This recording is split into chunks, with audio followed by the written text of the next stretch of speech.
বন্ধুরা, টমি একদিন তার মা বাবার সাথে ঘুরতে যায়। ঘুরতে এসে তো টমি অনেক খুশি ছিল এবং প্রজাপতি ধরতে লাগে। আর এদিকে টমির বাবা মা দোলনা দিতে থাকে। তখনই ওই রাস্তা দিয়ে সুন্দরী লিলি যেতে থাকে। এত সুন্দর লিলিকে দেখে তো টমির বাবা প্রেমে পড়ে যায়। তারপর টমির বাবা বুদ্ধি করে টমির মাকে দোলনা দিয়ে পাহাড়ে সমুদ্রে ফেলে দেয়। সমুদ্রে ফেলে দিয়ে তো টমির বাবা অনেক হাসাহাসি করতে লাগে। আর এই দৃশ্য দেখে তো টমি অনেক কান্নাকাটি করতে লাগে। তারপর টমির বাবা লিলিকে বিয়ে করে নেয়। টমির বাবা লিলিকে বিয়ে করার পর তো টমি অনেক রাগ হয় এবং কান্নাকাটি করতে লাগে। তারপর থেকে টমির সৎমা টমিকে বিনা কারণে বকাবকি করতে লাগে।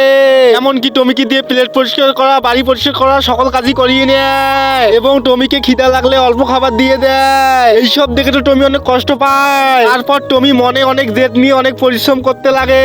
একটা পর্যায়ে টমি অনেক বড় পুলিশ অফিসার হয়ে যায়। পুলিশ হয়ে টমি তার মার হত্যার প্রতিশোধ নেওয়ার জন্য অনেক প্রমাণ জোগাড় করতে লাগে। অনেক প্রমাণ জোগাড় করে আদালতকে দিয়ে দেয়। এইসব শুনে বিচারক টমির সৎ বাবা ও মাকে 20 বছরের কারাদণ্ড দেয়। পুলিশ সাথে টমির বাবা মাকে জেলে পাঠিয়ে দেয়। এই ভালো টমির জন্য লাইক এবং সাবস্ক্রাইব।